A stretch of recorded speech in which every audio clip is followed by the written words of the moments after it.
So students, welcome to AID Education and Study with Anas sir. Today I will be starting class 12th, chapter number 2, Political Science.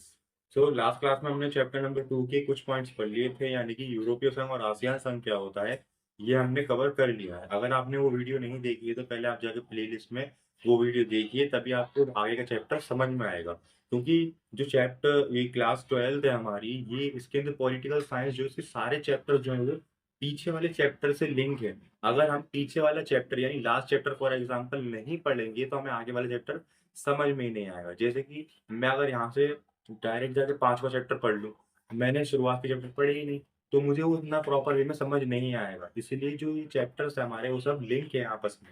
तो एक-एक करके अगर हम पढ़ेंगे तभी हम सभी चीज़ें समझ पाएँगे। सो आज हम बढ़ते हैं चीनी अर्थव्यवस्था का उत्थान। इस चैप्टर का लास्ट टॉपिक भी यही है कि चीनी अर्थव्यवस्था हमारी किस तरीके से इतनी आगे बढ़ गई। तो सबसे पहली चीज़, आज हम चीनी अर्थव्यवस्था उस स्थान की बात करें जो कि तीसरा सबसे बड़ा शक्ति का केंद्र है। यानी कि विश्व के अंदर जो शक्ति के केंद्र हैं, उसके अंदर इसका मुकाम कौन-सा है? तीसरे नंबर का है, ये तीसरे नंबर पर आता है। और साथ ही जिस तेज़ी से ये ग्रोथ कर रहा है, उस हिसाब से पता चलता है कि 2040 तथा चीन की अर्थव्यवस्था अमेरिका से भी आगे चली जाएगी। यानी कि जो अब देखा जा रहा है कि चीन जिस तरीके से ग्रोथ कर रहा है, तो ये अनुमान लगाया जा रहा है कि 2040 तक जो आज चीन का तीसरा मुकाम है पूरे विश्व के अंदर, वो 2040 तक अमेरिका से भी आगे चला जाएगा, यानी पहले नंबर पर पहुँच जाएगा। तो चीन सत्ता का केंद्र इसलिए है, इसकी वजह क्या है? यानी कि सत्ता का केंद्र जो बना है ये चीन, उसकी वजह क्या-क्या है? पहला उसका आकार, विशाल आकार है उसका, आबादी आबादी भी ज़्यादा है उसकी बेसिकली। आबादी ज़्यादा होगी तो बेसिकली उद्योग करने में भी आसानी होगी। जितने आबादी की जनसंख्या की डिसएडवांटेज होती हैं, उसमें कई हद तक एडवांटेज भी थोड़ी बहुत छुपी रहती हैं। तो ये आबादी से भी थोड़ा-सा आगे बढ़ा है। परमाणु शक्ति शक्ति संपन्न देश, परमाणु भी है उसके पास, परमाणु बम। वीटो पावर युक्त देश, यानी कि जिन देशों को वीटो पावर मिली हुई है, उनमें से एक चीन भी है, जिसके पास वीटो पावर की शक्ति है। और वीटो पावर शक्ति क्या होती है, वो मैंने लास्ट क्लास के अंदर बता दिया है आपको, ठीक है? फिर बड़ी अर्थव्यवस्था, यानी कि काफ़ी बड़ी अर्थव्यवस्था है, तीसरे नंबर पर आता है बेसिकली, तो इसकी काफ़ी बड़ी अर्थव्यवस्था है। फिर बड़ी सेना संगठन, जब देश बड़ा है, आकार बड़ा है, आबादी इतनी ज़्यादा है और ख़ासकर जब वो इतना डेवलप्ड कर रहा है, तो उसको सुरक्षा के लिए अब सेना चाहिए। तो सबसे बड़ी सेना का भी संगठन इसके पास है। चीनी विकास किस-किस तरीके से हुआ? यानी जो हमारा चीन डेवलप्ड हुआ, वो किन-किन तरीके से हुआ? बेसिकली इसके स्टेप्स हैं। जब स्टार्टिंग में देखा जाए चीन को, तो इसके अंदर साम्यवाद व्यवस्था थी, यानी समाजवाद व्यवस्था। कोई भी चीज़ निजी नहीं थी, प्राइवेट नहीं थी, सब जो चीज़ थी, वो क्या थी? सरकार के हाथों में थी। और ना ही चीन दूसरे देश से कोई बिज़नेस करता था, ना ही कोई चीज़ लेता था। यानी एक्सपोर्ट-इम्पोर्ट बिल्कुल उस पे प्रतिबंध लगा हुआ था, ना वो कोई चीज़ खरीदेंगे, ना ही कुछ बेचेंगे। और तीसरी चीज़ कि जो कुछ भी वो बनाते थे यानी उत्पाद करते थे अपने देश के अंदर लाइक फसल, तो वो उनकी आबादी इतनी ज़्यादा थी कि वो उनकी नीड फुलफ़िल हो पाती थी, उससे कोई बिज़नेस वो नहीं कर पाते थे। तो इसीलिए कैसे-कैसे आगे चल के प्राइवेट हुई चीज़ें और किस तरीके से डेवलप करने के कारण बने, तो वो भी हम सीखेंगे, तो वही स्टार्ट करते हैं हम। 1949 में माओ के नेतृत्व में समाजवाद यानी साम्यवाद की स्थापना हुई, यानी इसके सबसे पहले नेता माओ।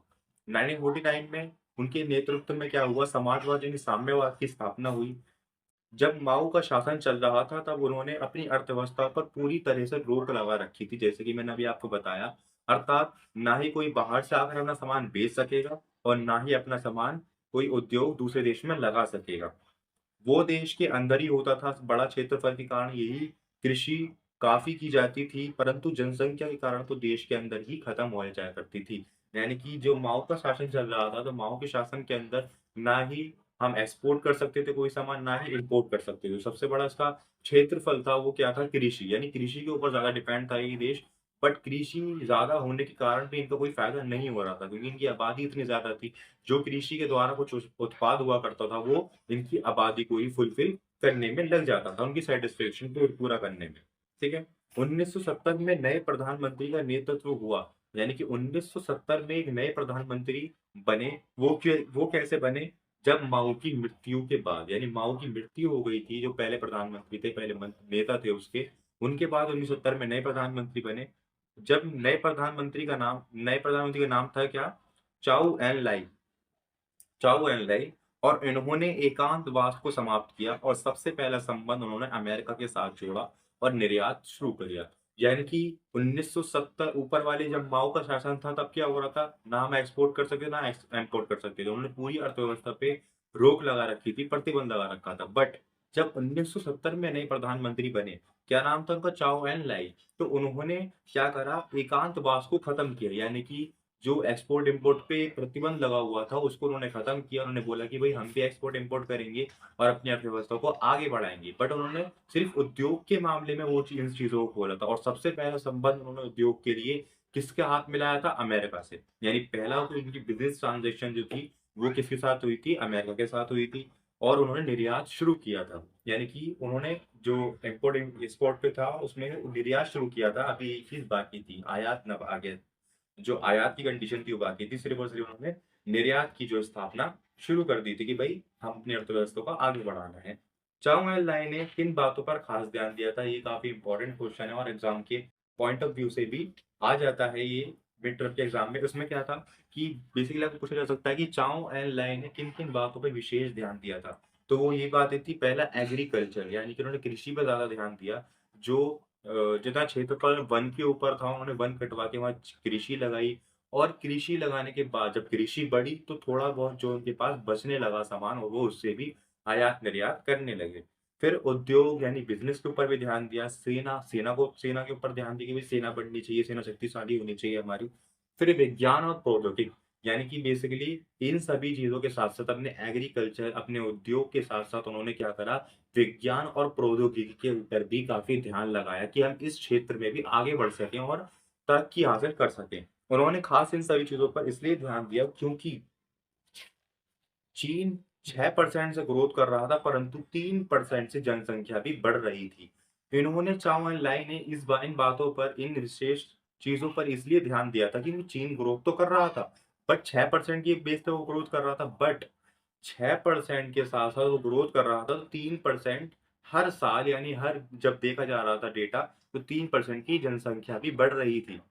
अगर 6% की कोई ग्रोथ कर रहा है और 3% का उसका खर्चा भी बढ़ रहा है हर साल, तो प्रॉफिट कितने का बच रहा है, मुश्किल है 2 या 3% का। तो उसी को देखने से क्या हो रहा है, चीन की अर्थव्यवस्था ज़्यादा ग्रोथ नहीं कर पा रही थी, क्योंकि जो है उनकी दोनों चीज़ें इक्वल-इक्वल चल रही थी, जनसंख्या और ग्रोथ।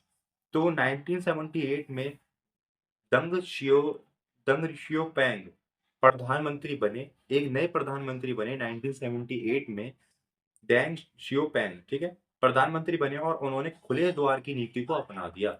यानी कि बेसिकली सबसे पहले प्रधानमंत्री माओ थे, उन्होंने सभी चीज़ों पे प्रतिबंध लगा रखा था। उसके बाद बने चाओ एन लाई, उन्होंने एकांतवास खत्म किया, यानी आयात स्टार्ट कर दिया। और जब 1978 के अंदर नए प्रधानमंत्री दोबारा बने, डेंग शियोपैंग, तो उन्होंने क्या करा, खुले द्वार की नीति को अपनाया। यानी कि हम भी आयात करेंगे, हम भी निर्यात करेंगे और सभी चीज़ों के अंदर बिज़नेस ट्रांज़ैक्शन, बिज़नेस रिलेशन बनाएँगे। तो उन्होंने अपनाया, धीरे-धीरे सभी चीज़ों को निजीकरण करना शुरू किया। यानी कि बेसिकली जब सभी चीज़ें समाजवाद होती हैं, प्राइवेटाइज़ेशन होती हैं, तो उतनी अच्छी तरीके से हमारा देश ग्रोथ नहीं करता। क्योंकि फॉर एग्ज़ाम्पल अगर मेरी कोई ज़मीन है और मैंने वहाँ मज़दूरों को काम पे लगा दिया है, तो वो मज़दूर इतने दिल से काम नहीं करेंगे, क्योंकि वो मेरी ज़मीन है। उनको तो कैसे दूँगा उनकी मज़दूरी के। बट डेंग शियाओपिंग की क्या सोच थी कि अगर हम चीज़ों का निजीकरण कर देंगे, यानी प्राइवेट कर देंगे, तो क्या होगा? जब मैं अपनी ज़मीन पे काम करूँगा तो मैं पूरे दिल से करूँगा। मैं चाहूँगा कि ज़्यादा से ज़्यादा उत्पाद हो और मैं प्रॉफ़िट कमा सकूँ। तो बेसिकली उन्होंने आबादी को एक दिल से काम पर लगाने के लिए चीज़ों का निजीकरण कर दिया, यानी कृषि का निजीकरण कर दिया, उद्योगों का निजीकरण कर दिया कि जब कृषि का निजीकरण होगा, तो जो किसान सिर्फ़ सुबह काम कर रहा होगा, वो रात में भी काम करेगा।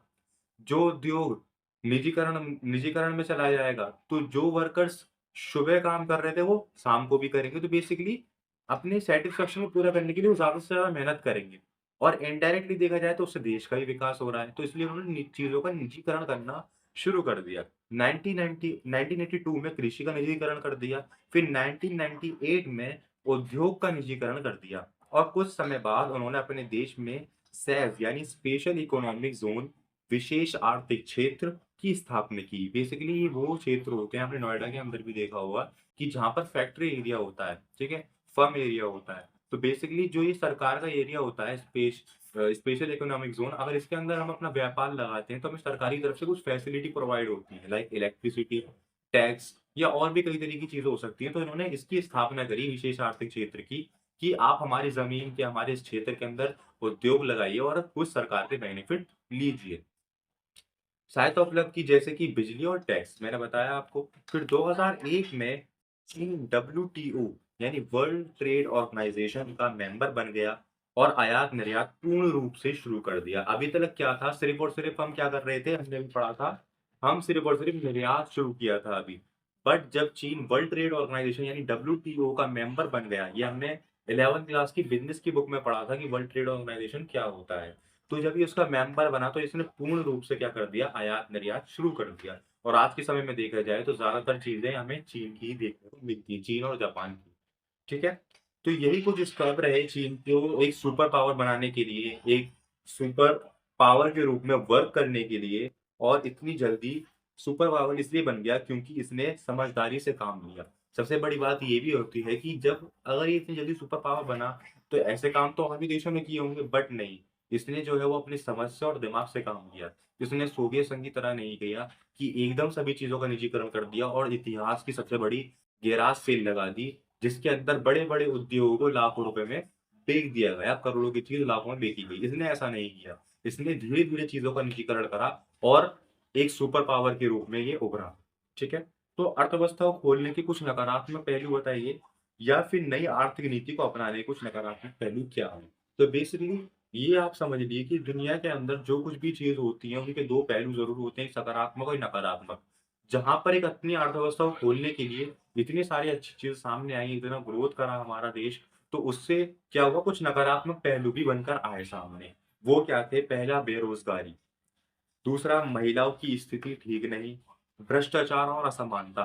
यानी जब निजीकरण हुआ तो बेरोज़गारी हो गई, सरकार के दौर में सभी को नौकरी मिलेगी, सबकी ज़मीन, सारी ज़मीन सरकार की है तो काम भी सबको है। ठीक है? तो बेरोज़गारी सबसे बड़ी बन गई, प्राइवेटाइज़ेशन करने की, सिर्फ महिलाओं की स्थिति ठीक नहीं थी, जहाँ वो काम करने जाती थी, ये बोल दीजिए आप। ठीक है? फिर भ्रष्टाचार बढ़ गया था और असमानता के भी आसार बढ़ते हुए दिखते नज़र आ रहे थे। तो ये सब थे इसके नकारात्मक पहलू, ज़्यादा नकारात्मक पहलू है नहीं, बेसिकली 4 ही नकारात्मक पहलू हैं और ये पूछे भी कम ही जाते हैं। अगर आपसे पूछ लें तो आप ये 4 पॉइंट लिख दीजिए। फिर अब हमारा लास्ट टॉपिक आता है, यानी कि इसके बाद का, चीन के साथ भारत के संबंध कैसे हैं? और ये most of the important topic है हमारे इस चैप्टर का, क्योंकि इसके अंदर से ही क्वेश्चन बनकर आते हैं कि चीन के साथ भारत के संबंध कैसे हैं? और वो मेरे हिसाब से ऐसा इसलिए आते हैं क्योंकि अभी जो है वो चीन के साथ भारत के संबंध खराब चल रहे हैं। तो पहले के समय में भारत और चीन के काफ़ी अच्छे संबंध थे और उस वक़्त पर हिंदी-चीनी भाई-भाई का नारा भी लोकप्रिय था। परंतु 1950 में चीन द्वारा तिब्बत को हड़पाने और भारत-चीन सीमा पर बस्तियाँ बनाने फैसले से दोनों देशों के बीच में स्थिति बिल्कुल ही खराब हो गई थी। यानी पहले के समय में भारत और चीन के बहुत अच्छे संबंध हुआ करते थे और साथ ही हिंदी-चीनी भाई-भाई का एक नारा भी लोकप्रिय था। बट जब इतने अच्छे संबंध थे तो संबंध बिगड़े कैसे? सबसे पहले संबंध इसलिए बिगड़े क्योंकि चीन द्वारा तिब्बत को हड़पा गया और भारत की सीमा पर बस्तियां बढ़ाई गई। तो इस कारण जो है वो चीन के और भारत के संबंध खराब हो गए। और साथ ही भारत और चीन दोनों देश अरुणाचल प्रदेश के कुछ हिस्सों पर तथा लद्दाख के अक्साई चीन इलाके पर प्रतिस्पर्धी दागे के कारण 1962 में युद्ध हो गए। यानी कि अरुणाचल प्रदेश के कुछ हिस्से और लद्दाख के कुछ हिस्सों पर दोनों देश अपना-अपना ये बता रहे कि भाई यह ज़मीन मेरी है और वो कह रहा था ये ज़मीन मेरी है। तो इस कारण के चलते 1962 में भारत और चीन के अंदर युद्ध हो गया और परिणाम ये हुआ कि 1926 के युद्ध में 1962 के युद्ध में भारत और सैनिक पराजय का सामना करना पड़ा और दोनों के बीच संबंध पूरी तरह से खराब हो गए। यानी कि भारत हार गया था चीन से और दोनों के संबंध और खराब हो गए। परंतु 1970 के दशक में चीन के राजनीतिक नेतृत्व में परिवर्तन हुआ और चीन की नीति में भी बदलाव आया। वैचारिक मुद्दों पर स्थान व्यवहारिक मुद्दे प्रमुख होते गए। इसलिए चीन भारत के समय रिश्ते सुधारने के लिए विवादास्पदाओं को छोड़ने के लिए तैयार हो गया। यानी कि 1970 में कुछ ऐसा हुआ, चीन देश के राजनीतिक नेतृत्व में परिवर्तन आए कुछ बातों पर, कुछ राजनीति पर, तो इससे धीरे-धीरे जो है वो भारत और चीन के संबंध सुधरना शुरू हो गए और वो भी जो विवादास्पद बातें थी उनको छोड़ने के लिए तैयार हो गया। फिर दिसंबर 1988 में राजीव गांधी द्वारा एक दौरा भी हुआ, जो कि काफ़ी सफल रहा और सीमा पर शांति स्थापित करने के लिए दोनों देशों ने सांस्कृतिक आदान-प्रदान, विज्ञान तथा तकनीक के क्षेत्र में परस्पर सहयोग एवं व्यापार के लिए सीमा पर 4 पोस्ट खोलने के समझौते भी किए। 1999 में भारत और चीन व्यापार 30% से वृद्धि हुई। यानी कि बेसिकली पहले क्या थे, चीन के साथ संबंध बढ़िया थे हमारे, फिर उसके बाद तिब्बत को हड़पने के लिए और भारत की सीमा पर बस्तियाँ बसाने के लिए चीन से संबंध खराब हो गए। फिर उसके बाद क्या हुआ, 1962 के अंदर अरुणाचल प्रदेश के कुछ हिस्से और लद्दाख के कुछ हिस्सों पे दोनों देश अपना-अपना अधिकार जता रहे थे, तो युद्ध हो गया, जिसमें भारत की हार हुई। फिर चीन ने कुछ अपने मतलब रिलेशन सुधारने के लिए सोचा, तो राजनीतिक मामलों से और कुछ वैसे मामलों से तो चीन के संबंध सुधरने लगे। फिर उसके बाद क्या हुआ, दिसंबर 1988 में राजीव गांधी द्वारा एक दौरा हुआ चीन में और वो काफ़ी सफल साबित हुआ और उसके अंदर दोनों ने ये एग्रीमेंट कर लिया कि कभी हम लड़ेंगे नहीं, एक-दूसरे को कल्चर को अपनाएँगे, एक-दूसरे की सांस्कृतिक बातों को समझेंगे और उद्योग में भी साथ निभाएँगे। तो ये सब बातें हुई थी और इसी के बाद 1999 में भारत और चीन के उद्योग व्यापार के अंदर 30% की वृद्धि आ गई थी। यानी कि जब इस दौरा हुआ था, ये एग्रीकल्चर और ये एग्रीमेंट के ऊपर जो बातें हुई थी कि हम एक-दूसरे को उद्योग को बढ़ाएँगे, एग्रीकल्चर पर ध्यान देंगे और या फिर विकास के ऊपर बात करेंगे, तो इसके बाद 1999 के अंदर भारत और चीन का जो व्यापार हुआ था, उसके अंदर 30% की वृद्धि आ गई थी। हालाँकि हाल के समय में दोनों देशों के बीच में संबंध में गिरावट आई है और इसके कारण क्या है? यानी कि ये तो पहले की बात है दिसंबर 1988 की। अब का समय देखा जाए, करंट पीरियड देखा जाए, तो उसके अंदर चीन और भारत के अंदर हमारे रिलेशन जो है अभी खराब चल रहे हैं और वो किस कारण चल रहे हैं, ये भी हमें पता होना चाहिए।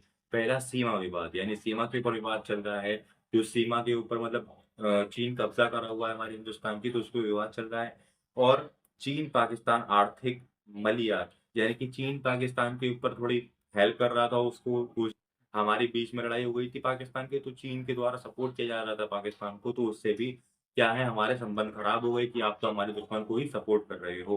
फिर संयुक्त राष्ट्र में आतंकवाद विरोधी भारतीय प्रस्ताव के विरुद्ध चीन द्वारा पाकिस्तान को समर्थन देना आदि, यानी कि जो संयुक्त राष्ट्र में आतंकवाद विरोधी थे, भारतीय प्रस्ताव के विरुद्ध भारतीय ने प्रस्ताव दिया था, उसके विरुद्ध चीन द्वारा पाकिस्तान को समर्थन देना आदि। जैसे कि मैंने अभी आपको बताया कि चीन जो है हमारे दुश्मन को ही समर्थन दे रहा था पाकिस्तान को, उससे भी हमारे रिलेशन काफ़ी खराब हो चुके थे। सो ये जो थे हमारे इस चैप्टर के मेन टॉपिक्स थे। इसके बाद जो बनता है हमारा क्या बचता है बेसिकली, जापान और साउथ कोरिया बनता है। वो इतने इम्पोर्टेंट टॉपिक है नहीं, बट फिर भी मैं थोड़ा-सा आइडिया दे देता हूँ उनके बारे में। बट मैंने उनके नोट्स नहीं बनाए, मैं बुक से ही बता देता हूँ आपको उसके क्या-क्या चीज़ें हैं हमारी। ठीक है। देखो जापान बेसिकली क्या होता है, जापान सेना, Sony, Panasonic, Canon, Suzuki, Honda, Toyota तथा माज़दा जैसे प्रसिद्ध जापानी ब्रांडों के नाम आपने अवश्य सुने होंगे। देखो मैं ऐसे ही बता देता हूँ कि क्या है जापान। देखो जापान एक ऐसा देश है जिसके ऊपर दूसरे विश्व युद्ध के दौरान अमेरिका द्वारा परमाणु बम दागे गए थे। तो ये इसकी जो अर्थव्यवस्था है वो पूरी-पूरी तहस-नहस हो गई थी, पूरी खराब हो गई थी और इसके अंदर जो है वो विकास करने की क्षमता बची ही नहीं थी। तो क्या हुआ, इसने सोचा कि भई हमें अपने आप को डेवलप करना है, अपनी अर्थव्यवस्था को ठीक करना है, तो उसने अपने ऊपर काम करना शुरू कर दिया। बट जो हमारा मतलब जब इसके ऊपर गोले दागे गए थे, परमाणु बम दागे गए थे, तो ये एक ऑर्गनाइज़ेशन ने जो कि देश विश्व के अंदर शांति फैलाने का काम करता है, उसने ये निर्णय लिया कि भई आपने इसको तहस-नहस किया है, अब आप ही इसकी सुरक्षा की ज़िम्मेदारी लोगे। अगर कोई इसके ऊपर वार करता है, कोई इसके ऊपर हमला करता है, तो आप इसकी तरफ से लड़ोगे। तो ये फैसला किया गया, इसलिए जापान के पास अपनी कोई भी सेना नहीं है। अपने देश को सँभालने के लिए कोई भी सेना नहीं है जापान के पास। उसकी सुरक्षा कौन करता है? अमेरिका। अगर इसके ऊपर कोई युद्ध होता है, कोई वार करता है, कोई हमला करता है, तो उसकी तरफ से अमेरिका लड़ेगा क्योंकि उसने उसको तहस-नहस किया था। फिर उसके पास मतलब इतनी भी ये नहीं बिल्कुल सेना नहीं, थोड़ी बहुत सेना है क्योंकि नेताओं के घर की सिक्योरिटी गार्ड बनने के लिए और अपनी सिक्योरिटी रखने के लिए, तो थोड़ी बहुत परस्पर सेना है। इतनी बड़े लेवल में सेना नहीं है कि अपने देश का बचाव हो सके। और ये जो हमारा जापान है, ये पूरी दुनिया के अंदर अकेला देश है जिसने परमाणु बम की दशा को झेला है। इसके ऊपर ही अभी तक विश्व के अंदर परमाणु बम दागे गए हैं। फिर इसने धीरे-धीरे इतनी तरक्की हासिल करी कि ये ज़्यादातर देशों के अंदर जापान का सामान देखने को मिलता है। इसने विज्ञान के अंदर, प्रौद्योगिकी के अंदर या कार ले लो, कुछ भी ले लो, काफ़ी तरक्की हासिल करी और अपनी अर्थव्यवस्था को दोबारा ठीक किया। और क्या-क्या चीज़ें हैं इसके अंदर? जापान के पास प्राकृतिक संसाधनों की कमी है और वह अधिकांश कच्चे माल का आयात करता है। इसके बावजूद दूसरे विश्व युद्ध के बाद जापान ने बड़ी तेज़ी से प्रगति की। जापान 1964 में आर्थिक सहयोग तथा विकास संगठन अर्ब ऑर्गेनाइजेशन पर इकोनॉमिक कोऑपरेशन एंड डेवलपमेंट और सदस्य बन गया। यानी कि बेसिकली जो ऑर्गेनाइजेशन थे फॉर इकोनॉमिक थे, उनका सदस्य बन गया जापान। और क्या था इसके अंदर मेन मेन टॉपिक? हुँ। हाँ, और कोई इसके अंदर मेन टॉपिक नहीं है।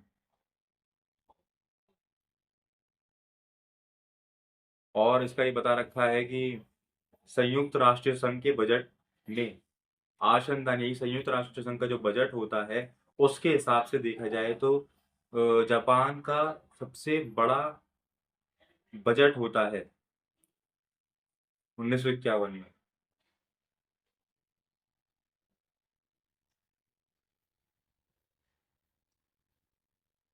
जी, ये बता रखा है इसके अंदर। बस मेन मेन इम्पोर्टेंट टॉपिक कि आपको ये याद रखना है कि बेसिकली जापान जो है परमाणु बम की मार झेलने वाला जो अकेला देश है। इसकी सुरक्षा कौन करता है? इसकी सुरक्षा अमेरिका करता है। और बजट की बात की जाए तो ये पूरी दुनिया का पहला देश है, बड़ा देश है जो कि क्या करता है, सबसे ज़्यादा बजट इसी का ही होता है संयुक्त राष्ट्र संघ के अंदर, जो कि हमें बुक के अंदर भी गिवन है। अगर हम और ब्रीफली पढ़ना चाहेंगे तो पढ़ सकते हैं। बाकी जो एग्ज़ाम पॉइंट ऑफ व्यू से देखा जाए तो मेन जो टॉपिक पूछा जाता है वो यूरोपीय, आसियान और चीन के बारे में पूछा जाता है। इसके बारे में एमसीक्यूज़ आ सकते हैं या थोड़ा बहुत 1-2 नंबर के क्वेश्चन आ सकते हैं और कुछ नहीं है। ठीक है? तो यही सब इम्पोर्टेंट टॉपिक थे जापान के अंदर। फिर दक्षिण कोरिया की तरफ बढ़ते हैं कि दक्षिण कोरिया क्या है? द्वितीय विश्व युद्ध के अंत में कोरियाई प्रायद्वीप को दक्षिण कोरिया, रिपब्लिक ऑफ कोरिया तथा उत्तर Korea, democratic republic of Korea में 38वें समांतर के साथ-साथ विभाजित किया गया था। यानी कि पहले दक्षिण कोरिया और कौन-सा? उत्तर कोरिया, ये एक ही देश हुआ करता था कोरिया के अंदर। तो कोरिया के अंदर एक वो था, मतलब वहाँ के जो नेता था वो काफ़ी तानाशाह था, दूसरे लोगों के ऊपर जो ज़ुल्म करता था। तो इसलिए क्या हुआ, दक्षिण कोरिया अपने पर पूर्ण कोरिया को छोड़कर एक अलग देश बन गया और उसने अपने आप को डेवलप्ड किया धीरे-धीरे करके। और ये आईओएसटी का भी सदस्य बन गया। जैसे हमारा जापान था ओईसीडी का सदस्य, वैसे हमारा उत्तर दक्षिण कोरिया ही बन गया। ठीक है? तो दक्षिण कोरिया बेसिकली आप सोचो कि जापान के पास सेना नहीं होती थी, तो इसके पास भी नहीं होगी। नहीं, अगर हम मैप के अंदर देखें दक्षिण कोरिया भी काफ़ी छोटा देश है। बाकी अगर इसके उद्योगों के बारे में पढ़ा जाए, इसके संगठन के बारे में पढ़ा जाए, इसके बजट के बारे में पढ़ा जाए, तो ये विश्व के अंदर पहले से तीसरे के बीच में मकाम हासिल करते हैं। यानी कि बेसिकली डेवलप्ड देश हैं, भले ही छोटे ही सही, बट इनकी अर्थव्यवस्था काफ़ी मजबूत है। बट जो दक्षिण कोरिया हमारे पास, इसके पास भी काफ़ी बड़ी सेना है, क्योंकि इसे ये जो घिरा हुआ है ना दुश्मन देशों से, इसके ऊपर कभी भी हमला हो सकता है। इसके पास पूर्ण रूप से सेना है जो उसके देश की सुरक्षा कर सके। तो ये सब चीज़ें थी हमारे इस टॉपिक के अंदर, इस चैप्टर के अंदर। जो आई होप आपको सभी चीज़ समझ में आई होंगी। फिर भी अगर आपको किसी मतलब पार्ट के अंदर कोई डाउट है वीडियो के या चैप्टर के, तो आप मुझे कमेंट करिए, मैं आपको दोबारा समझाने की कोशिश करूँगा। अदरवाइज़ नेक्स्ट क्लास से हम स्टार्ट करते हैं चैप्टर नंबर 3। सो अगर आपको वीडियो अच्छी लगी, वो सभी चीज़ें ब्रीफली समझ में आई हों, तो चैनल को सब्सक्राइब कीजिए, वीडियो को लाइक कीजिए, शेयर कीजिए एंड कमेंट कीजिए। Thank you.